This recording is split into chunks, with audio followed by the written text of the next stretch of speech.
Even before I came into office, I was very clear that in the immediate aftermath of 9/11, we did some things that were wrong.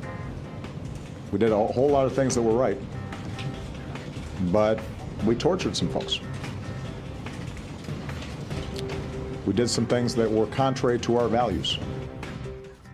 And we were back. That was President Obama acknowledging the United States' role in torture tactics for intelligence purposes, of course. And tomorrow, a long-awaited U.S. Senate Intelligence Committee report denouncing the use of torture is set to be released. It's expected to accuse the CIA of lying about the success and effectiveness of interrogation techniques used on detainees after the 9/11 terror attacks. Well, over the weekend, former President George W. Bush defended the CIA. We're fortunate to have men and women who work hard at the CIA serving on our behalf. These are patriots. And whatever the report says, if it diminishes their contributions to our country, it is way off base. And I knew the directors, I knew the deputy directors, I knew a lot of the operators. These are good people, really good people, and we're lucky as a nation to have them. President Bush's former CIA director, General Michael Hayden, also pushed back against the report. To say that we relentlessly, over an expanded period of time, lied to everyone about a program that wasn't doing any good, that beggars the imagination. Well, Secretary of State John Kerry has also warned that the report's release could incite violence and endanger our embassies and diplomats around the world. David Corn is Washington Bureau Chief of Mother Jones and an MSNBC political analyst, and Cliff May is president of the Foundation for Defense of Democracies. Cliff, what are the arguments against releasing this report or even making this report? Where do you stand? Well, there are a lot of downside risks and I think only vague upside benefits. Justice Department did an investigation and filed no criminal charges. You have John Kerry, the Secretary of State, of course, as you point out, saying this is not a good time to release the report. You have various officials, leaders of the CIA, who are questioning the report, saying there are distortions in it, saying it gives an incorrect picture. What is the benefit at this point? There is a real risk, and this risk has been pointed out by a number of people, such as Mike Rogers, who heads House Intelligence, that it could lead to Americans overseas being endangered, being threatened, being attacked, and that it could certainly stop foreign countries from cooperating with the U.S. in the future. Now, against those kinds of downside risks, what are the upside benefits? If there were things done after 9/11, I'm not stipulating that there were, that shouldn't have been done, then this president and other presidents can say, as this president has, they'll never be done again.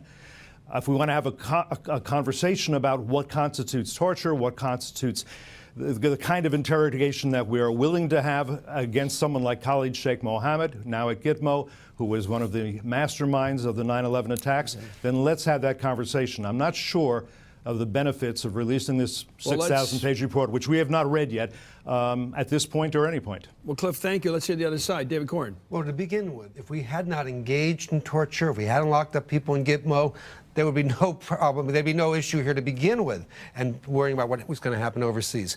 We live in a democracy, and a democracy is sometimes messy, sometimes not efficient. Under the rules of our democracy, our government is allowed to engage in secret activity only if there is robust oversight. We put our trust in senators and congressmen and congresswomen to oversee what they're doing. When those people investigate after the fact and believe something's gone wrong, they have the obligation to share that with the public so that we can then decide if we want to continue to have our trust in these institutions and these practices. You know, Michael Hayden's out there talking about a report that we haven't seen and we don't know what's in it yet. And really, how can you take the word of the target of an investigation that the investigation itself is wrong, has come up with the wrong conclusions? That's for us to judge independently. There have been millions of pages reviewed for this investigation. There's a 6,000-page report. That's not what we're getting tomorrow. If it comes out, we're getting a 400-page executive summary that's been redacted heavily on the basis of what the CIA wants. The Senate committee had the right to get this out with no redactions, but they deferred to the Yeah. CIA. So we will see, and at that point in time, we can judge how strong a case there is that torture was ineffective and that the CIA might have lied about it. Let's go to the question, Cliff, first. Maybe you don't want to say, but most people are somewhat murky about this. They don't know for sure, but they think when you use terms like enhanced interrogation techniques, you're really saying torture in a nice way. You're not really saying what you're saying, but you're sort of alluding to it in a way that's careful. So most people think we engage in waterboarding and things like that. They assume that. What's worse about the report, since we already sort of assumed that? I don't think we're doing anything worse. So what's the real damage in this report then? Well, I think what the current Director of National Intelligence is warning about, what John Kerry is very worried about, is that this will be grist for the mill, that our enemies out there, in literally dozens of terrorist organizations, will say, you see, this shows that the United States has done this, will do it, is continuing to do it, and therefore we have to show the Americans that they can't do it with impunity, and so there will be further attacks. The kinds of attacks we had, for example, in Benghazi a few years ago. This will stir all that up. I think there is a point of that. I think you're right about the terminology, and it is difficult. It is a difficult debate, because a lot of people would say, for example, that you should never waterboard again. This was not used routinely. It was used only on a few very important al-Qaeda terrorists, such as Khalid Sheikh Mohammed, in order to get them to reveal information that most of us still think was valuable. But then the question is, can you have sleep deprivation? Is that torture, or is that aggressive and coercive interrogation that you need when you're in a situation where American lives are at stake if people will not talk, if they say, get me a lawyer, you can't do this to me, I'm not going to tell you anything, as again Khalid Sheikh Mohammed did. But do you think it works? Well, I'm not sure it works or not because I haven't been there. This report is supposed to tell No, us. do you think torture works? I say I don't know. Just in general common sense terms. You My don't have to be there to know that. my guess is that usually it doesn't. In the book I did with Michael Isikoff Hubris, we came up with a guy who was tortured and then told the Egyptians about Al Qaeda doing chemical weapons training. It got into one of Bush's pre-war speeches, and it turns out he was making it up all along. There are numerous cases when tortured people gave us bad information, and the report, according to people who have read it, but we haven't read it ourselves, says that it wasn't effective and that the CIA overstated its effectiveness when talking to the people doing oversight. This is one reason we need to see the report. I mean, there are millions of pages. It should be a question that we can at least get some evidence on and debate with information rather than just what you think. A lot of generals and other intelligence officials over the years have said it doesn't work. John McCain says he doesn't believe it works. So people with some expertise make that case. This report should be a real. I think a common sense answer is it depends.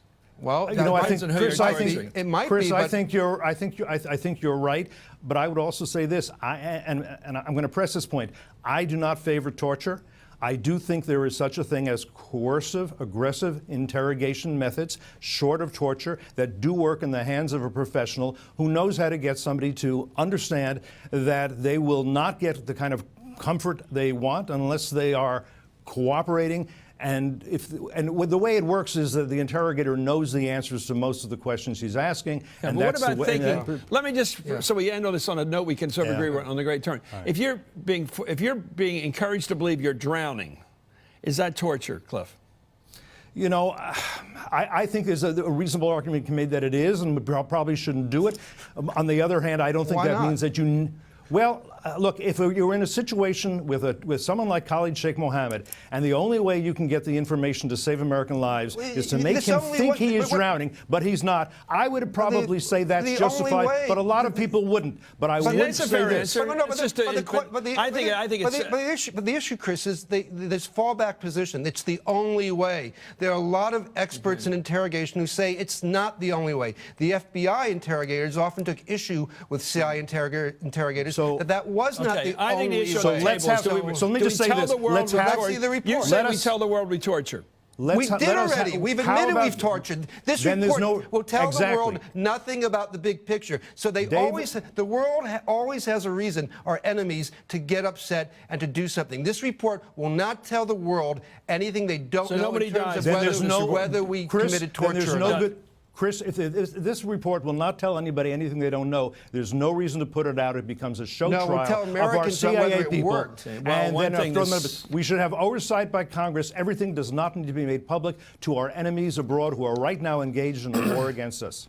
Okay, original idea of the intelligence committees, by the way, was to take a look, senior people in Congress, and keep it to themselves. So Not Exactly. always. Not no, always. no, no, no, Exactly. Chris, that's not always. That was the original We had idea. they came out of the church committee hearings. You and I are old enough I know. to remember that. And it's a good It was, argument, okay? It was about making. We're going to things find public. out whether So the Cliff's public- warnings are appropriate or not when we find out how the damage is. We'll have a damage report in a couple of days, unfortunately, and we'll know. maybe Thank you no for coming damage on, Cliff May. I really mean it, and thank you, David, because I'm with you, but I don't know whether it's good to tell the world we're the bad guys sometimes.